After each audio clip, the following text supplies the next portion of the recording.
സ്മൃതി Paruthikad. Prakash ജാവ്ദേക്കറുമായുള്ള EP കൂടിക്കാഴ്ച വാർത്തയായപ്പോൾ case കൊടുക്കുമെന്ന് പറഞ്ഞത് പാർട്ടിയാണ്. കേസ് പോരാഞ്ഞ DGPക്ക് കൂടി പരാതി നൽകി EP. രാഷ്ട്രീയ ഗൂഢാലോചന അന്വേഷിക്കാൻ പോലീസിനാകില്ല എന്നാണ് DGPയുടെ മറുപടി. ഇന്നലെ കെ സുധാകരന് ക്ലീൻ ചിറ്റ് നൽകിയ ഹൈക്കോടതി വിധിയിൽ അപ്പീൽ നൽകുമെന്ന് പ്രതികരിച്ചത് EP മാത്രമാണ്. BJP ചർച്ചയോടെ EP പാർട്ടിയിൽ ഒറ്റപ്പെടുകയാണ്. EP ഒറ്റപ്പെട്ടു.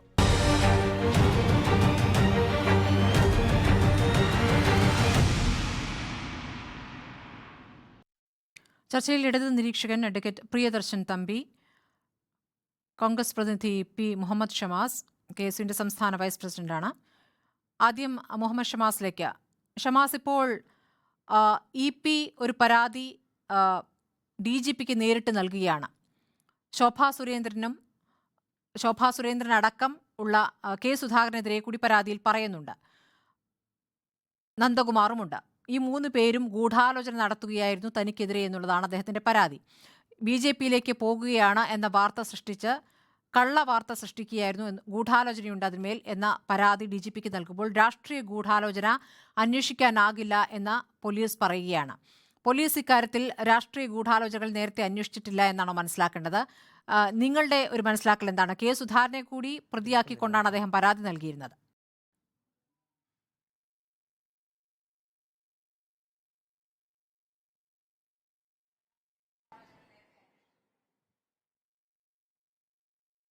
മുഹമ്മദ് ഷമാസിന് കേൾക്കാമോ?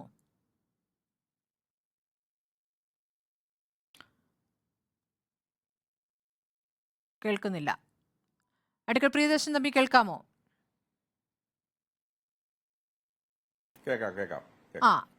EP കേസ് കൊടുത്തിട്ടുണ്ട്. കേസ് കൊടുക്കണമെന്ന് പാർട്ടി തന്നെയാണ് അറിയിച്ചിട്ടുള്ളത്. ഇപ്പോൾ കേസ് കൊടുക്കുന്നു, അതോടൊപ്പം തന്നെ DGPക്ക് പരാതി നൽകുന്നു. പക്ഷേ DGP പറഞ്ഞു കോടതി പറഞ്ഞാൽ കേസെടുക്കാം, അതല്ലാതെ രാഷ്ട്രീയ ഗൂഢാലോചന അന്വേഷിക്കാൻ പോലീസിനാകില്ല എന്നുള്ളതാണ്. ഇത് EP അതിനോട് പ്രതികരിച്ചത് പോലീസ് തന്നെ അറിയിച്ചിട്ടില്ല, അതിനു മുമ്പ് മാധ്യമങ്ങൾക്ക് നൽകിയെന്നുള്ളതാണ്.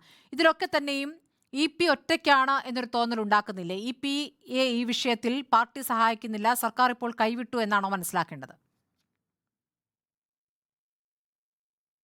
ഇല്ല, അങ്ങനെ ഒരു നിഗമനത്തിലെത്താൻ കഴിയുമെന്ന് എനിക്ക് വ്യക്തിപരമായി തോന്നുന്നില്ല. കാരണം ശ്രീ EP ജയരാജൻ അങ്ങനെ പാർട്ടി അദ്ദേഹത്തെ കൈവിട്ടിട്ടുണ്ടായിരുന്നുവെങ്കിൽ, അല്ലെങ്കിൽ അദ്ദേഹത്തെ സപ്പോർട്ട് ചെയ്തില്ല എന്നുണ്ടായിരുന്നെങ്കിൽ, അദ്ദേഹത്തിന്റെ നിലപാടുകളോടെ യോജിക്കുന്നില്ല ഉണ്ടായിരുന്നെങ്കിൽ തീർച്ചയായും അദ്ദേഹത്തിനെതിരെ എന്തെങ്കിലും നടപടി വരേണ്ടതായിരുന്നല്ലോ. അപ്പോൾ അത് വരാത്ത സാഹചര്യത്തിൽ അദ്ദേഹത്തെ പൂർണ്ണമായും അദ്ദേഹത്തോടൊപ്പം തന്നെയാണ് പാർട്ടിയും ഗവൺമെന്റും അല്ലെങ്കിൽ പാർട്ടിയും ഇടതുപക്ഷ ജനാധിപത്യ മുന്നണിയും നിലകൊള്ളുന്നത് എന്നുള്ളത് കൊണ്ട് തന്നെയാണ് ഇപ്പോഴും അദ്ദേഹം ഇടതുപക്ഷ ജനാധിപത്യ മുന്നണിയുടെ സംസ്ഥാനത്തെ കൺവീനറായി തുടരുന്നത് എന്ന് വേണം നമുക്ക് മനസ്സിലാക്കാൻ.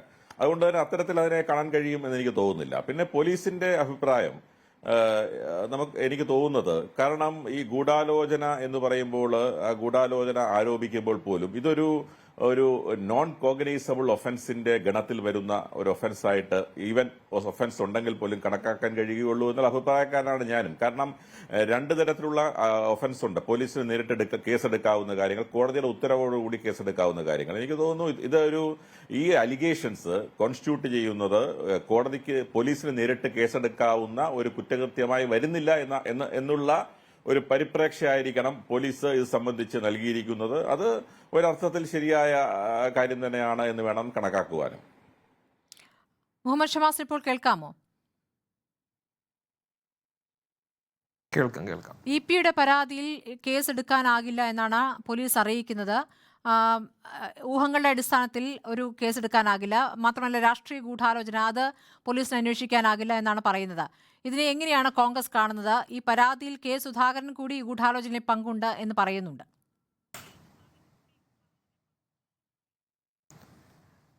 സ്മൃതി, തുടക്കത്തിൽ തന്നെ ഈ വിഷയം ഉയർന്നു വന്ന ഘട്ടം മുതൽക്ക് തന്നെ ആകെ പ്രതിരോധത്തിലായ EP ജയരാജൻ എങ്ങനെയെങ്കിലും ഇതിനകത്തുനിന്ന് തടി ഉയരണമെന്ന് കരുതി നിൽക്കുന്ന സമയത്താണ് CPM-നെ സംബന്ധിച്ച് പാർട്ടിക്കകത്തു നിന്നും മുഖ്യമന്ത്രിയുടെ ഭാഗത്തു നിന്നുൾപ്പെടെ വലിയ രീതിയിലുള്ള പൊതുവായ ഒരു അഭിപ്രായ പ്രകടനവും, ഈ പറഞ്ഞ ശബ്ദത്തിൽ ചെറിയ സാങ്കേതിക തടസ്സം ഉണ്ടെന്ന് തോന്നുന്നു. എനിക്ക് ഞാൻ പറയുന്നതിന് തിരിച്ചു കേൾക്കാം.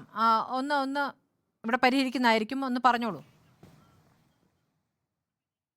ഓക്കെ, ശരി. അപ്പോൾ ഞാൻ പറഞ്ഞു വന്നത്, EP ആകെ പ്രതിരോധത്തിലായി നിൽക്കുന്ന സാഹചര്യത്തിലാണ് എങ്ങനെ ഇതിനകത്ത് ഈ വിവാദത്തിൽ നിന്ന് തടിയൂരുമെന്ന് കണക്ക് കൂട്ടി നിൽക്കുമ്പോഴാണ് CPM സംസ്ഥാന സെക്രട്ടേറിയറ്റ് യോഗം ചേരുന്നതും മാധ്യമങ്ങൾ ഉൾപ്പെടെ കേരളത്തിന്റെ പൊതുസമൂഹമാകെ EP-യുടെ ഭാഗത്തുനിന്ന് ഗുരുതരമായൊരു പിഴവുണ്ടായിരിക്കുന്നു, BJP-യിൽ ചേരാനുള്ള നീക്കം ഉണ്ടായിരിക്കുന്നു എന്ന പൊതു വിലയിരുത്തലിന്റെ അടിസ്ഥാനം തന്നെ EP ഒരു പക്ഷേ LDF കൺവീനർ സ്ഥാനത്തൊന്നോ അല്ലെങ്കിൽ പാർട്ടി തലത്തിൽ നടപടിയൊക്കെ ഉണ്ടാകുമെന്ന് പ്രതീക്ഷിക്കുന്നു. ഇതൊന്നുമല്ല നടന്നത്. EP ജയരാജൻ വളരെ ആധികാരികമായി കെ സുധാകരൻ ഉൾപ്പെടെ EP ജയരാജന്റെ BJP പ്രവേശനം സംബന്ധിച്ചുള്ള കൃത്യമായ വിവരങ്ങൾ BJP നേതാക്കളുമായി ചർച്ച നടത്തിയെന്ന് മാധ്യമങ്ങളോട് പറയുന്നു. അത് തൊട്ടടുത്ത ദിവസം തെരഞ്ഞെടുപ്പ് ദിവസമാണ്, കേരളത്തിൽ പാർലമെന്റ് തെരഞ്ഞെടുപ്പ് നടക്കുന്ന ദിവസം EP ജയരാജൻ ശരിവെക്കുകയാണ്. അതെ, ഞാൻ BJP നേതാവ് പ്രകാശ് ജാവദേക്കറുമായി സംസാരിച്ചിട്ടുണ്ട്, എൻ്റെ മകന്റെ ഫ്ലാറ്റിൽ വെച്ച് അദ്ദേഹത്തെ കണ്ടിട്ടുണ്ട് എന്ന് അദ്ദേഹം അത് അംഗീകരിക്കുകയാണ്.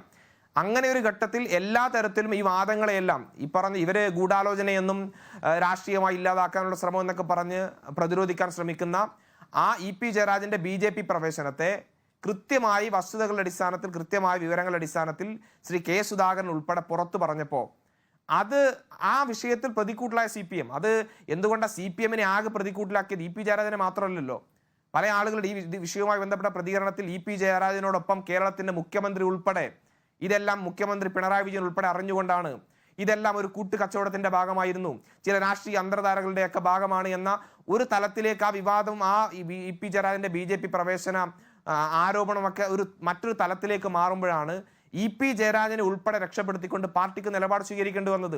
CPM സംസ്ഥാന സെക്രട്ടറി യോഗം കൂടിയിട്ട് തീരുമാനിച്ചെന്താ?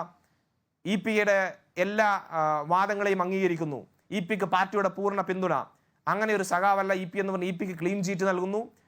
ഇതിനകത്തുള്ള ആരോപണങ്ങൾ ഉന്നയിച്ച ആളുകൾക്കെതിരെ, ഈ BJP ബന്ധം പുറത്തു പറഞ്ഞ ആളുകൾക്കെതിരെ പരാതി നൽകാൻ പാർട്ടി തീരുമാനമാണ്. EP അപ്പോഴും തയ്യാറായിട്ടില്ല. പാർട്ടി തീരുമാനത്തിന്റെ സംസ്ഥാന സെക്രട്ടേറിയറ്റ് യോഗത്തിന്റെ തീരുമാനത്തിന്റെ അടിസ്ഥാനത്തിലാണ് കേരള പോലീസിന് DGP-ക്ക് EP ജയരാജൻ പരാതി നൽകുന്നത്. ആ പരാതിയാണ് നന്ദകുമാറിനെതിരെയാണ് അദ്ദേഹത്തിന് ആദ്യം പരാതി ഇല്ലാതിരുന്നത്. പിന്നീട് പാർട്ടി പറഞ്ഞതിന്റെ അടിസ്ഥാനത്തിൽ നന്ദകുമാറിനെതിരെ കൂടി പരാതി നൽകുകയായിരുന്നു. അത് കേസ് കൊടുക്കുന്ന കാര്യത്തിലാണ് ആ രൂപത്തിൽ വന്നത്. ബാക്കി BJP നേതാക്കളെയും കെ സുധാകരനെയും അദ്ദേഹം വിമർശിക്കുന്നതായിരുന്നു. അവരുടെ ഗൂഢാലോചന എന്ന് അദ്ദേഹം നേരത്തെ പറയുന്നുണ്ടായിരുന്നു.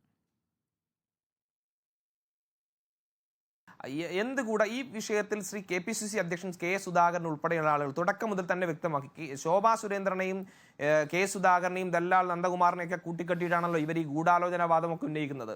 EP ജയരാജൻ സ്മൃതി ഇവിടെ സൂചിപ്പിച്ചതുപോലെ ദല്ലാൽ നന്ദകുമാറിന്റെ വിഷയത്തിൽ EP തൊടാൻ തയ്യാറായിട്ടില്ല. കാരണം ഈ പ്രകാശ് ജാവദേക്കറെ കൂട്ടിയിട്ട് ഈ പറഞ്ഞ എല്ലാ ചർച്ചയ്ക്ക് മുന്നിൽ നിന്ന് ഇടനിലക്കാരനിൽ നിന്നുമൊക്കെ ഈ പറയുന്ന ദല്ലാൽ നന്ദകുമാറാണ്. ശോഭാ സുരേന്ദ്രൻ അതുമായി ബന്ധപ്പെട്ട വിവരങ്ങൾ കൃത്യമായി അറിയുന്നത് പാർട്ടിക്കാരുടെ വിവരങ്ങളുടെ അടിസ്ഥാനത്തിൽ അതിനകത്ത് ഇടപെട്ടതുകൊണ്ടും പറഞ്ഞു. കെ സുധാകരന്റെ വിഷയം കൂടി ഉണ്ടല്ലോ. കെ സുധാകരൻ പിന്നീട് പാർട്ടി പ്രസിഡന്റ് സ്ഥാനം കിട്ടിയപ്പോൾ അദ്ദേഹം പിന്നീട് മിണ്ടാതായി എന്നാണല്ലോ പറയുന്നത്. പറയുമ്പോൾ നന്ദകുമാറിന്റെ ചില കാര്യങ്ങൾ മാത്രം എടുത്താൽ പോരല്ലോ. അങ്ങനെയൊന്നും അതൊക്കെ അല്ല അങ്ങനെ അങ്ങ് പറയും. ഇത് കുറെ കാലമല്ലോ കെ സുധാകരനെതിരെ ഇങ്ങനെ പറയാൻ തുടങ്ങിയിട്ട്. നിങ്ങളിപ്പോൾ എല്ലാ ദിവസവും ആവർത്തിച്ച് ഒരു വശത്ത് CPM-ഉം കേരളത്തിൽ ഈ പറഞ്ഞ മാധ്യമങ്ങൾ ഉൾപ്പെടെ ഈ പറഞ്ഞ കുറെ ആളുകളൊക്കെ വന്നിട്ട് കെ സുധാകരനെ BJP-യിലേക്ക് പോകാൻ പോകുന്നു എന്നുള്ള ചർച്ച നടത്താൻ തുടങ്ങിയിട്ട് പറയാൻ തുടങ്ങിയിട്ട് കുറെ കാലമായി. ഇന്ന് ഈ വർഷങ്ങൾ ഇത്ര പിന്നിട്ടിട്ടും അദ്ദേഹം ഇപ്പോഴും കോൺഗ്രസിന്റെ സമുന്നതനായ നേതാവായി തുടരുന്നു. BJP-ക്കെതിരെയുള്ള ശക്തമായ പോരാട്ടമൊക്കെ ഇന്ന് ഈ ഞാനും സ്മൃതി ഉൾപ്പെടെ ചർച്ച നടത്തുമ്പോൾ ശ്രീ കെ സുധാകരൻ ഡൽഹിയിലാണ്. BJP-ക്കെതിരായ പോരാട്ടം ശക്തിപ്പെടുത്തുന്നതിന്റെ ഭാഗമായി ഡൽഹിയിൽ പാർട്ടിയുടെ തെരഞ്ഞെടുപ്പ് പ്രവർത്തനങ്ങൾ ഏകോപിപ്പിച്ച് അദ്ദേഹം മുന്നോട്ട് പോവുകയാണ്. അങ്ങനെ ഈ പൊള്ളയായ വാഗ്ദാനങ്ങൾ, ഇത് CPM നേതാക്കൾക്കെതിരെ ഇത്തരം ആരോപണങ്ങൾ വരുമ്പോൾ അവർ പ്രതിക്കൂട്ടിലാകുമ്പോൾ അത് കെ സുധാകരന്റെ തലയിൽ കൊണ്ടിട്ട് രക്ഷപ്പെടലല്ലോ. ഇവിടെ ആകെ പ്രതിക്കൂട്ടിലായിരിക്കുന്നത് CPM നേതാക്കളും EP ജയരാജനുമാണ്. ഈ വിഷയത്തിൽ ഒരു തരത്തിലുള്ള ഗൂഢാലോചന പോയിട്ട് ഒരു തരത്തിലുള്ള മറ്റു ആക്ഷേപങ്ങൾക്ക് അടിസ്ഥാനമില്ല എന്ന് പറയുന്നത് കേരളത്തിലെ പിണറായി വിജയന്റെ പോലീസ് തന്നെയാണ്. ഇവിടെ കാള പെറ്റെന്ന് കേൾക്കുമ്പോൾ കയറെടുക്കുന്ന പോലീസാണ് കേരളത്തിലെ പോലീസ്. ഇതിനു മുമ്പ് ഈ പറഞ്ഞ പല സംഭവങ്ങളും ഉണ്ടായിട്ടുണ്ട്. മാധ്യമ പ്രവർത്തകർക്കെതിരെ കേസെടുത്തിട്ടുണ്ട്. ഒരടിസ്ഥാനവും ഇല്ലാതെ ഈ പറഞ്ഞ പല ആളുകളെയും വേട്ടയാടിയിട്ടുണ്ട്, കേസെടുത്തിട്ടുണ്ട്, ജയിലിലടക്കാൻ ശ്രമിച്ചിട്ടുണ്ട്. അവിടെയാണ് EP ജയരാജന്റെ ഒരു ഗൂഢാലോചന കേസും കൊണ്ട് പാർട്ടി തീരുമാനപ്രകാരം കൊടുത്ത കേസ്. അതിനകത്ത് എത്രത്തോളം ആത്മാർത്ഥമായി പോലീസ് അന്വേഷിച്ചിട്ടുണ്ടാകും എന്നുള്ള കാര്യം ഞാൻ പ്രത്യേകിച്ച് എടുത്ത് പറയണ്ടല്ലോ. CPM-ന്റെ സംസ്ഥാന സെക്രട്ടറി യോഗത്തിന്റെ തീരുമാനത്തിന്റെ അടിസ്ഥാനത്തിൽ LDF-ന്റെ കൺവീനർ EP ജയരാജൻ കൊടുത്ത ഒരു കേസിനകത്ത് പോലീസ് വളരെ കൂലങ്കഷമായി അന്വേഷിച്ചിട്ടുണ്ടാവും. ഗൂഢാലോചന പോയിട്ട് എന്തെങ്കിലും ഒരു തരിമ്പ് ഇതിനകത്തുണ്ടെങ്കിലും അത് പോലീസ് കണ്ടെത്താൻ മാത്രമായിരുന്നു. ഇത് പോലീസിന് അന്വേഷിക്കാവുന്ന കാര്യമല്ല എന്നുള്ളത്. അതെന്തുകൊണ്ടായിരിക്കും സ്മൃതി? അതെ, അതെന്തുകൊണ്ടായിരിക്കും കോടതി നിർദ്ദേശം കിട്ടിയാൽ വേണമെങ്കിൽ നോക്കാന്ന് പറഞ്ഞു. കോടതിയിൽ പോയാലും നടക്കുന്ന കാര്യം പോലീസിന് നന്നായിട്ട് അറിയാം. ഇങ്ങനെ ഒരു ആരോപണം ഉന്നയിച്ച് ഇങ്ങനെ കുറച്ച് ആളുകൾ വായിൽ തോന്നുന്നു വിളിച്ചു പറഞ്ഞത് പോലീസിനൊരു പരാതി എഴുതി കൊടുത്തതിനെ കൊണ്ട് അങ്ങനെ പോലീസിന് അന്വേഷിക്കാൻ വേണ്ടി കഴിയുമോ? പോലീസ് പരാതി കിട്ടുമ്പോൾ അതിന്റെ മെറിറ്റിലേക്ക് കിടക്കുമല്ലോ, അതിന്റെ കാര്യങ്ങളെ കുറിച്ചൊരു സാമാന്യ പരിശോധന നടത്തുമല്ലോ. അതിനകത്ത് കൃത്യമായി അവർക്ക് ബോധ്യപ്പെട്ടിട്ടുണ്ട് ഇത് കേവലം ഒരു രാഷ്ട്രീയ തടി തപ്പലിന്റെ ഭാഗമായിട്ടുള്ള ഒരു ആരോപണം മാത്രമാണ് എന്ന് കൃത്യമായി അറിയാം.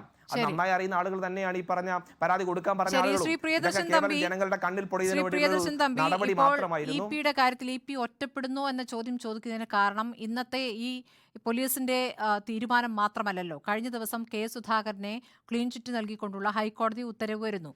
ആ സമയത്ത് പ്രതികരിക്കുന്നത് ഇപി മാത്രമാണ്. ഇപിയുടേത് മാത്രമാണ് CPM എന്ന പാർട്ടിയിൽ നിന്ന് വന്ന ഏക പ്രതികരണം.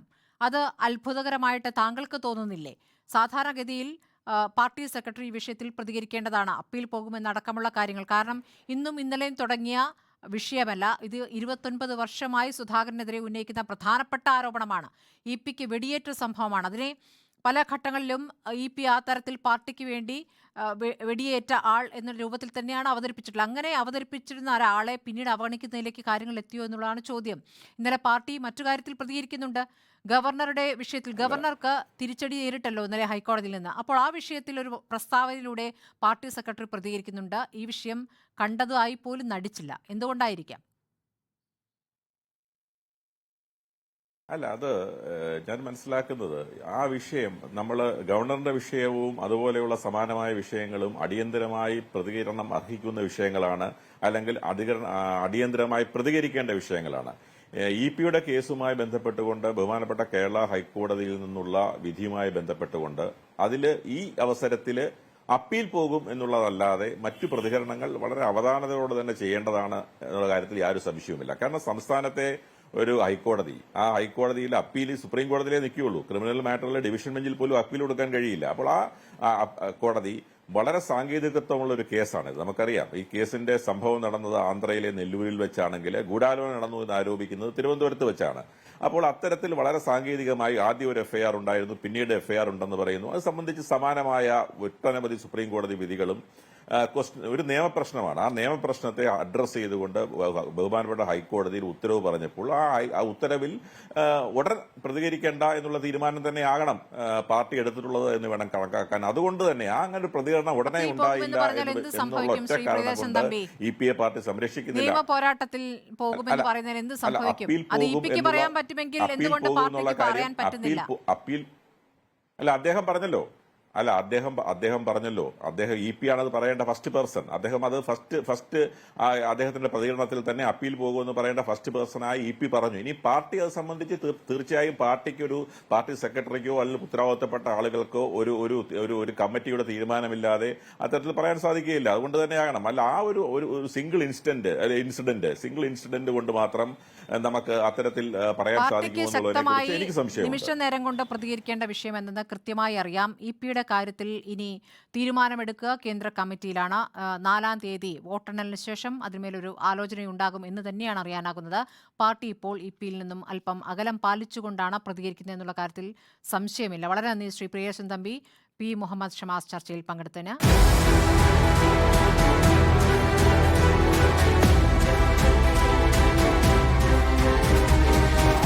ഡിബേറ്റ് വിത്ത് സ്മൃതി പരുത്തിക്കാട്.